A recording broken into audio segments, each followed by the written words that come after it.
Anda masih bersama kami di After 10. Pusat Pencegahan dan Pengendalian Penyakit Amerika Serikat atau CDC USA melonggarkan peraturan protokol kesehatan masyarakat bagi mereka yang sudah divaksin. Lalu bagaimana dengan Indonesia? Apakah orang yang selesai divaksin bisa bebas dari masker dan tidak perlu lagi menjaga jarak? Berikut informasinya.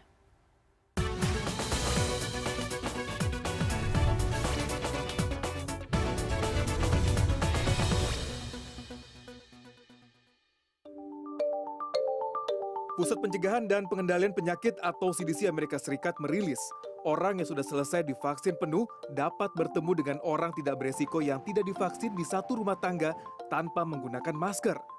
Bahkan juga diperbolehkan untuk tidak memakai masker bila berkumpul bersama orang-orang yang sudah selesai divaksin.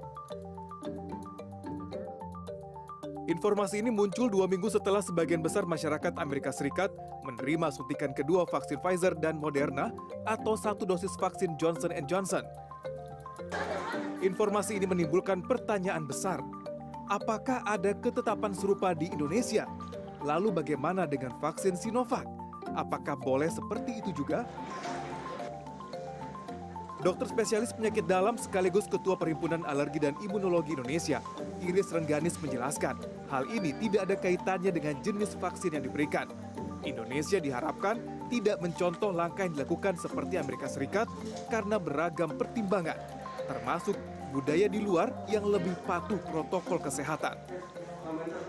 Tapi kalau di Indonesia, saya kira jangan kita terapkan seperti itu. Ya, negara kita masih banyak kurang disiplin ya. Untuk hari-hari sekarang aja di jalan masih banyak yang nggak pakai masker. Jadi itu kan menyeramkan sebetulnya ya. Walaupun dikatakan kita mempunyai kekebalan setelah vaksinasi, tetapi tetap harus protokol kesehatan. Sampai kapan? Ya sampai pandemik berakhir.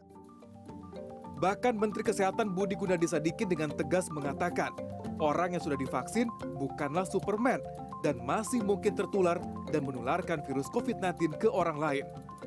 Yang habis disuntik, yang pertama ingat, jangan kemudian langsung buka masker jalan-jalan kemana-mana sampai 28 hari sesudah suntik kedua. Kemudian yang kedua, even sesudah disuntik tetap pakai masker, tetap jaga jarak, tetap rajin cuci tangan. Karena balik lagi, ini membuat kita lebih kuat, sehingga mudah-mudahan kalau terinfeksi lebih cepat sembuh secara alamiah, tidak usah masuk rumah sakit, tapi tidak membuat kita menjadi Superman, atau kalau dalam film jadi Thor yang manusia setengah dewa. Namun masih di halaman website yang sama, CDC juga tetap mewajibkan yang sudah divaksin untuk mengenakan masker di luar ruangan, menghindari kerumunan, serta merekomendasikan untuk menunda bepergian jauh terlebih dahulu. Tim Liputan CNN Indonesia. Ya, pemberian vaksin COVID-19 yang tengah gencar dilakukan di tanah air ini diharapkan dapat membentuk herd immunity atau kekebalan kelompok. Namun seberapa lama dan juga bagaimana proses terbentuknya antibodi usai vaksinasi untuk lebih memahami lagi seputar proses vaksinasi, pembentukan antibodi hingga risiko terpapar COVID meski sudah divaksin. Kita sudah terhubung dengan Dr. Muhammad Miftahus Surur, dokter spesialis penyakit dalam. Ya, selamat pagi dokter. Ini penasaran ya kita dan juga mungkin pemirsa di rumah. Ya. Sebenarnya berapa lama antibodi kita ini terbentuk pasca vaksin dan bagaimana sih sebenarnya proses pembentukan antibodi usai divaksin, dok? Ya, selamat pagi. Terima kasih. Jadi sebenarnya seperti dalam sebuah pertahanan di medan perang gitu ya, maka tubuh itu mempunyai sebuah mekanisme di mana setelah dia bersinggungan dengan pertahanan tubuh, maka dilaporkan lebih dulu kepada bosnya. Bosnya ini yang kita sebut sebagai sel T. Sel T inilah yang akan menentukan dan melakukan proses memori, proses pengenalan dan mengingat.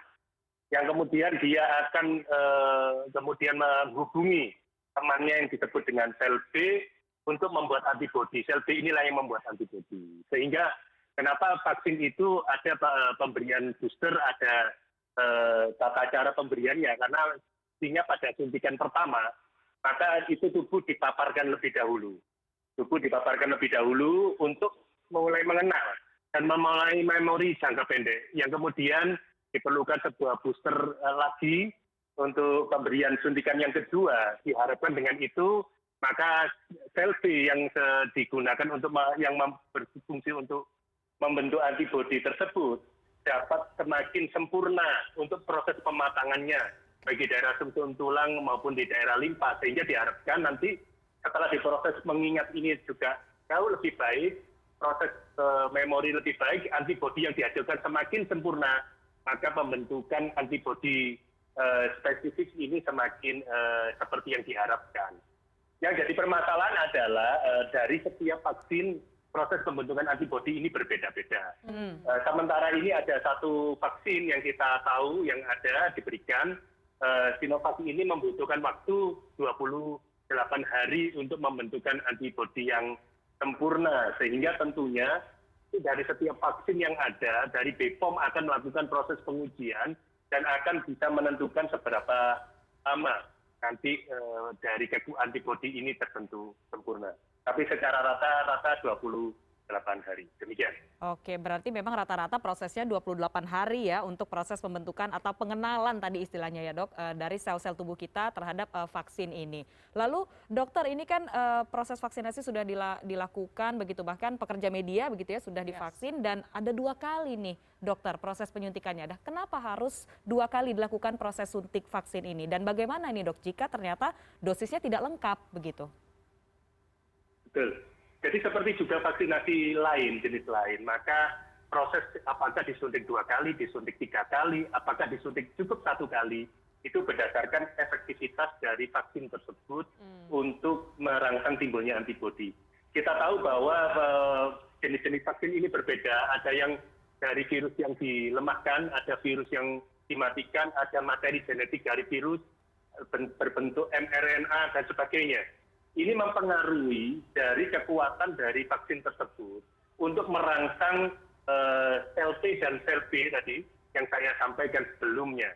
Sehingga ini membutuhkan sebuah uji klinis seperti tentunya klinis dari berbagai fase uji klinis.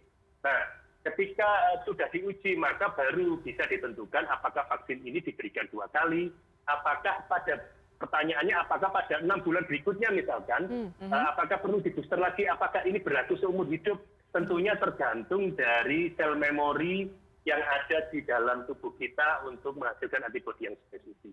Saat ini tentunya BPOM bukan hanya meneliti secara starting untuk Sinovac saja, maka seharusnya atau semestinya BPOM juga akan melakukan analisis setelah ini berlangsung 6 bulan, 1 tahun, 2 tahun dan seterusnya. Apakah vaksin ini memberikan kecukupan konsentrasi antibodi yang cukup untuk melawan COVID-19. Baik, dok, ini walaupun sudah divaksin 2 kali dan juga antibodi kita terbentuk setelah 28 hari, ini sebenarnya kita masih beresiko terpapar COVID nggak sih walaupun sudah disuntik 2 kali dan seberapa tinggi resiko terpaparnya? Ya, seperti seolah dalam sebuah perang Bharatayuddha gitu ya, kita untuk menimbulkan luka pada tubuh kita kan dipengaruhi oleh 2 hal ya. Yang pertama adalah proteksi kita. Jadi seberapa banyak baju besi yang kita pakai, berapa lapis di situ. Yang kedua adalah berapa banyak anak panah yang atau anak panah atau ujung tombak yang mengejar kita. Oleh karena itu vaksin ini digunakan untuk mempertebal atau menambah tameng dalam tubuh kita menjadi 2 atau 3 lapis. Kita tahu bahwa Sinovac yang diberikan pada saat ini yang sudah diberikan pada masyarakat Indonesia mempunyai efikasi 65,3% untuk COVID bergejala, 83,7% untuk COVID yang butuh penanganan medis, dan hampir 100% untuk yang berat atau meninggal dunia. Oleh karena itu, tujuan dari vaksin COVID-19 ini memberikan kekebalan spesifik pada kita. Di sisi lain, walaupun kita mempunyai tameng 3, tameng 2, tetapi ketika panah yang atau ujung tombak yang menyerang pada kita ini bertambah banyak, maka jika ada lubang sekecil apapun, maka itu bisa dimasuki. Sehingga ketika kekebalan ini kita dapatkan, tentunya potensi serangan juga harus dikurangi. Sehingga penggunaan alat pelindung diri, protokol kesehatan itu tetap harus dilakukan. Karena tanpa itu, karena vaksin ini tidak ada 100% yang menjamin tentang kekebalan terhadap serangan dari COVID-19, ya tentunya ini perlu diperhatikan protokol. Apalagi saat ini kita tahu saat ini sudah ada beberapa strain termasuk B117 yang sudah disampaikan beberapa ahli ya tentang bahwa potensi untuk menyerang jauh lebih tinggi. Oleh karena itu tentunya kita harus tetap berhati-hati walaupun sudah ada beberapa vaksin yang sudah diuji coba dan mampu untuk melakukan netralisasi terhadap B117 ini. Demikian. Oke, baik. Nah, dokter, ini selanjutnya setelah kita disuntik vaksin dan menunggu tadi 28 hari begitu antibodi terbentuk dan kita punya tameng tadi ya untuk melawan atau menghadapi COVID-19 ini. Lalu berapa lama nih dok antibodi setelah vaksin bertahan dalam tubuh kita? Ini maksudnya antibodinya berapa lama nih bisa bertahan di tubuh kita? Betul. Jadi secara teoritis ada beberapa penelitian yang menyatakan bahwa setelah 3 bulan jumlah dari konsentrasi dari antibodi kita itu menurun. Oleh karena itu mengapa saat ini pemerintah menyatakan bagi para penyintas COVID setelah 3 bulan boleh diberikan vaksin. Dasarnya di situ. Nah, apakah sampai secara general bagaimana bertahan berapa lama ini masih dalam tahap lanjutan penelitian saya rasa. Dan tentunya menurut saya pemerintah sudah menyampaikan bahwa kita tidak perlu untuk melakukan ini secara personal, secara pribadi. Tetapi boleh saja dilakukan. Walaupun kita mempunyai protokol tidak perlu, karena secara general berapa kebutuhan kita untuk mengecek antibodi setiap orang, yang itu yang jadi masalah. Oleh karena itu, penelitian-penelitian yang dilakukan setelah ini sangat penting untuk diinformasikan kembali pada masyarakat, apakah perlu dilakukan booster tiap sekian bulan. Dan ini tentunya berbeda untuk tiap vaksin. Berbeda tiap vaksin. Maka banyak saat ini yang muncul isu yang utama adalah ketersediaan vaksin ini setelah dilakukan vaksin pertama, vaksin kedua berbeda merek bagaimana, itu juga menjadi hal yang saat ini menjadi perbincangan cukup serius di masyarakat. Sehingga informasi yang terkini dari BPOM kita akan tunggu bersama. Saya rasa pemerintah tentunya juga memikirkan hal ini dengan bersama. Demikian. Oke, dok boleh dijelasin lagi nggak nih dok? Dokter kan tadi juga bilang nih ya, berbeda merek vaksin juga ini berbeda efektivitasnya gitu kan ya. Bisa dijelasin nggak nih dok? Karena kan banyak nih ada merek vaksin Sinovac, Sinopharm, ada AstraZeneca, ada Pfizer. Ya betul. Salah satu yang menjadi perbincangan itu saat ini adalah bagaimana jika ketersediaan vaksin Sinovac tidak mencukupi untuk suntikan kedua. Belum ada penelitian untuk silang pemberian vaksin. Walaupun secara teoritis kita akan menduga bahwa respon antibodinya tidak bisa diukur.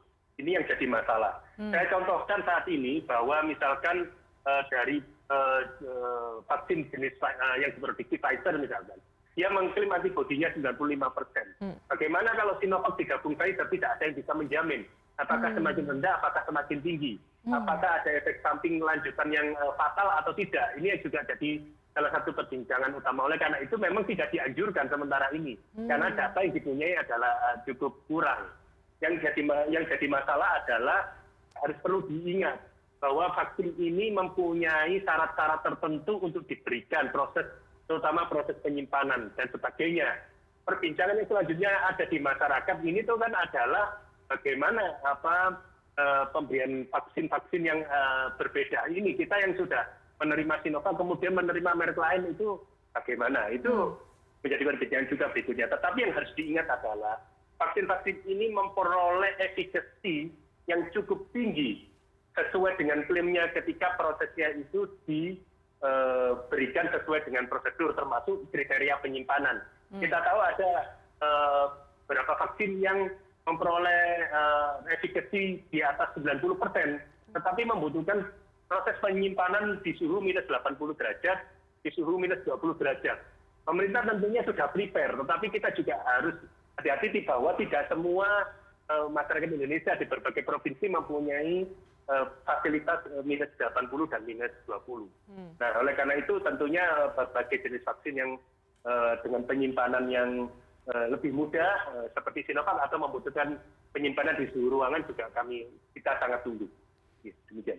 Oke, berarti dokter jika misalnya seseorang sudah divaksin dengan merek A, begitu proses selanjutnya harus dengan merek yang sama, begitu ya? Seharusnya minimal terukur ya, baik efek samping maupun efikasi dari vaksin.